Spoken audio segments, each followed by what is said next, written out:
नमस्ते गाइस। और आज की फाइट वीडियो में सबसे पहले बात करते हैं एलेक्स परेरा के बारे में, जहां पर वो रिसेंटली मैगोमेड अंकलैब ने जो उसके ऊपर कमेंट्स मारे हैं उसको लेकर रिप्लाई देता है, जिधर मेनली एलेक्स परेरा अल्कोहल के बारे में रिप्लाई देता है, जो एज वी नो कि अंकलैब ने एलेक्स को मल्टीपल टाइम्स बोला है और एक टाइम उसने ये भी बोला था कि एलेक्स परेरा यूएफसी के टूर्स में बस इसलिए जाता है ताकि वो इन टूर्स में फ्री की दारू पी सके। तो अब इसी को लेकर एलेक्स परेरा ये कहता है वो जानता है कि अंकलैब ने सबसे ज्यादा अल्कोहल के बारे में बोला है, बट इस चीज को लेकर भी उसकी फीलिंग्स हर्ट नहीं हुई है क्योंकि वो ऐसे लोगों की पेन को जानता है जो अल्कोहल के एडिक्ट बन जाते हैं। मैगोमेड अंकलैब फैंस की फीलिंग्स के साथ खेल रहा है, वो ऐसे लोगों की फीलिंग्स के साथ खेल रहा है जो इस बैड फेस से जाते हैं। और इसके साथ अंकलैब बोल रहा है कि क्या वो फाइट में करेगा, क्या वो फाइट में नहीं करेगा, बट वो अगर खुद की बात करे तो वो ऐसी बातों को नहीं बोलता जो वो बाद में ना कर पाए। मैगोमेड अंकलैब ने जो भी बोला है, अगर वो चीज वो फाइट में नहीं कर पाया तो उसके कॉन्सिक्वेंसेस उसे बहुत बुरी तरीके से फेस करने पड़ेंगे और इसीलिए वो ऐसी बातों पर अटेंशन पे नहीं करता है। और मूविंग ऑन तो former light heavyweight champion Jamal Hill की बात कर लेते हैं, जहां पर वो रिसेंटली एलेक्स परेरा और मैगोमेड अंकलैब में से प्रिडिक्ट करता है। जिधर शॉर्ट में बताऊं तो जमाल हिल बोलता है कि इसके लिए उसे बहुत ज्यादा हिट मिलने वाला है, बट उसे लगता है कि मैगोमेड अंकलैब एलेक्स परेरा को बीट करने वाला है। हर कोई जानता है कि एलेक्स परेरा के पास वो लेफ्ट हुक है जिससे कि वो फाइट को ओवर कर सकता है, बट मैगोमेड अंकलैब के पास भी पावर है, वो फीट में बहुत ज्यादा फास्ट है। और लास्ट टाइम मैगोमेड अंकलैब ने इस टाइटल को अपने हाथों से स्लिप होने दिया था और ये उसका सेकंड चांस है टाइटल को विन करने का,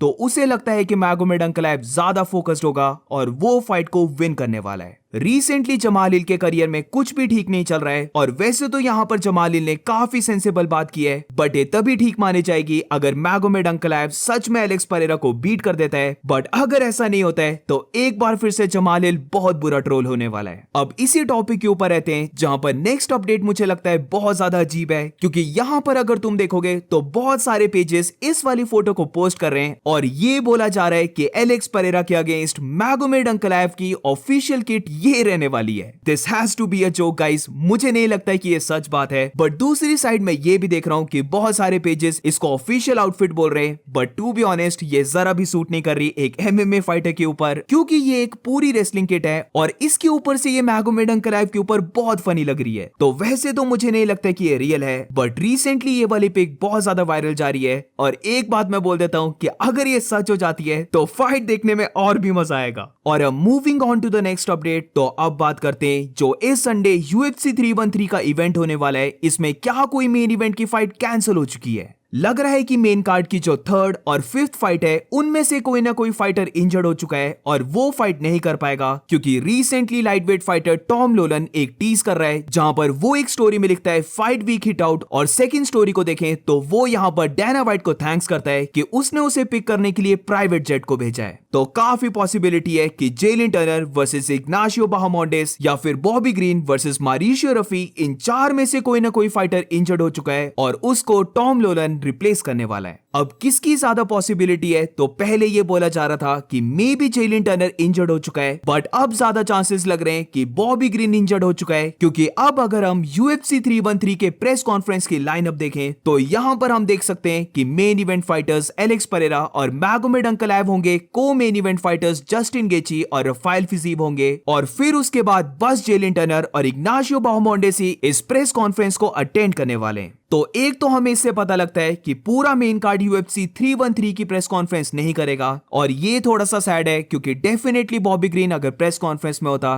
तो ये प्रेस कॉन्फ्रेंस थोड़ी सी एंटरटेनिंग बन जाती, बट जैसे मैंने कहा कि ये भी हो सकता है कि बॉबी ग्रीन शायद से इंजर्ड हो चुका है या फिर उसका कंफर्म नहीं है कि वो फाइट करेगा और इसीलिए फिर उसे प्रेस कॉन्फ्रेंस में भी ऐड नहीं कर रहे हैं। बट एनीवेज, इसी के साथ इस प्रेस कॉन्फ्रेंस की अगर टाइमिंग की बात करें तो इंडिया टाइम के अकॉर्डिंग ये प्रेस कॉन्फ्रेंस स्टार्ट होगी फ्राइडे मॉर्निंग 6:30 AM ऑनवर्ड्स, यानी कि परसों सुबह हम इस प्रेस कॉन्फ्रेंस को देखने वाले हैं। और moving on to the next update, तो अब बात करते हैं interim heavyweight champion Tom Aspinall और हेवीवेट चैंपियन जॉन जोन्स के बारे में, जहां पर गाइस मुझे लगता है अब बहुत हो चुका है। यूएफसी को जॉन जोन्स को एक अल्टीमेटम देना होगा कि क्या वो टॉम एस्पिनल के साथ फाइट करेगा। अगर मना कर देता है जॉन जोन्स तो फिर उसे स्ट्रिप कर देना चाहिए, उसके अनडिस्प्यूटेड बेल्ट को वापस ले लेना चाहिए और टॉम एस्पिनल को या तो फिर ऑटोमेटिकली अनडिस्प्यूटेड चैंपियन बना देना चाहिए या फिर उसकी फाइट किसी और फाइटर के साथ बुक कर देनी चाहिए। यही सेम फ्रस्ट्रेशन दिखाते हुए टॉम एस्पिनल रिसेंटली एक वीडियो को पोस्ट करता है जहां पर वो कहता है कि वो बार बार यूएफसी से पूछ रहा है कि कब उसकी नेक्स्ट फाइट होगी, कब वो बेल्ट के लिए फाइट करेगा। और यूएफसी की बातों से भी ये लग रहा है कि वो भी चाहते हैं जॉन जोन्स और उसकी फाइट को बुक करवाने के लिए, बट इतने टाइम से जो भी वेटिंग चली है वो सारी चली है जॉन जोन्स की साइड से। अब इसके बाद टॉम एस्पिनल ये कहता है कि पता नहीं क्यों जॉन जोन्स इतने ज्यादा टाइम को वेस्ट कर रहा है और यूएफसी को उसे अल्टीमेटम दे देना चाहिए कि या तो फिर वो उसके साथ फाइट करे फॉर द अनडिस्प्यूटेड बेल्ट या फिर वो बेल्ट को गिव अप कर दे। टॉम यहां पर कहता है कि उसका ये गोल नहीं है कि वो जॉन जोन्स से फाइट करे, बल्कि उसका गोल है कि वो अनडिस्प्यूटेड बेल्ट को विन करे और इसके लिए वो क्रिसमस टाइम से रेडी है फाइट करने के लिए। यानी कि लास्ट ईयर दिसंबर से टॉम एस्पिनल रेडी बैठा है कि कब उसे नेक्स्ट फाइट मिलेगी, बट अनफॉर्चुनेटली जॉन जोन्स ये होने ही नहीं दे रहा है। इसी के साथ टॉम एस्पिनल ये भी कहता है कि उसने पहले भी इस चीज को बोल रखा है और वो अब भी इस चीज को बोलेगा कि वो जॉन जोन्स को उसके साथ बिना फाइट किए हुए ही उसे रिटायर करने वाला है। So remember what I said quite a while ago now?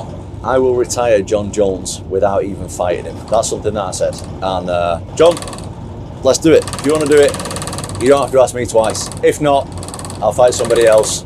for the undisputed belt. Happy to fight anybody, anytime, anywhere. Doesn't matter. I'm ready to go. To be very honest ये absolutely shameful है जहां पर not only इससे UFC का मजाक उड़ रहा है but also interim championship belt की कोई वैल्यू ही नहीं रह जाती है, क्योंकि ये बेल्ट को बनाया ही इसलिए गया था ताकि फिर नेक्स्ट फाइट हो सके for the undisputed belt. But अब हम देख रहे हैं कि जो अनडिस्प्यूटेड चैंपियन है वो फाइट करना ही नहीं चाहता है और इसकी वजह से टॉम एस्पिनल जो एक इंटरम चैंप है उसे अपने इंटरम बेल्ट को ही डिफेंड करना पड़ रहा है। अब यहां पर मैं ये नहीं बोलूंगा कि जॉन जोन्स डक कर रहा है टॉम एस्पिनल को, बल्कि जॉन जोन्स इस बात को बहुत अच्छे से प्ले कर रहा है क्योंकि वो जानता है कि हर कोई इस फाइट को देखना चाहता है, यूएफसी भी चाहती है कि ये फाइट हो, तो ऑब्वियसली यहां पर जॉन जोन्स ज्यादा मनी को मांग रहा है। बट मुझे लगता है यहां पर यूएफसी की बहुत बड़ी गलती है, क्योंकि या तो फिर जॉन जोन्स जितने भी पैसे मांग रहा है उसे दे देने चाहिए या फिर यूएफसी को इतने ज्यादा मनी देने से डायरेक्टली मना कर देना चाहिए और जॉन जोन्स को जैसे मैंने कहा अल्टीमेटम दे देना चाहिए कि सर्टेन अमाउंट ऑफ मनी में वो अपनी बेल्ट को डिफेंड करे और अगर वो नहीं ऐसा करता है तो फिर अपनी बेल्ट को गिव अप कर दे। बस ये सिंपल सी बात करनी है, बट इसके लिए यूएफसी बहुत ज्यादा टाइम ले रही है। और अभी अगर हम देखें तो टॉम एस्पिनल अपनी प्राइम में है, वो एक सुपरस्टार बन सकता है, बट यूएफसी उसके प्राइम ईयर्स को बेसिकली वेस्ट कर रही है। अब क्योंकि ये टॉम एस्पिनल की वीडियो थोड़ी सी अट्रैक्शन को पकड़ रही है तो मैं होप करता हूं कि यूएफसी को रियलाइज हो कि जॉन जोन्स अब ज्यादा फाइट्स के लिए तो रहने नहीं वाला है, तो वो जॉन जोन्स के ऊपर इतना ज्यादा फोकस ना करें बल्कि वो टॉम एस्पिनल के ऊपर करें, क्योंकि वही हेवीवेट का नेक्स्ट सुपरस्टार है। एंड दैट्स इट गाइस, ये थी पूरी वीडियो। अगर तुम्हें वीडियो अच्छी लगी हो तो please make sure to like subscribe. मिलते हैं नेक्स्ट वीडियो में।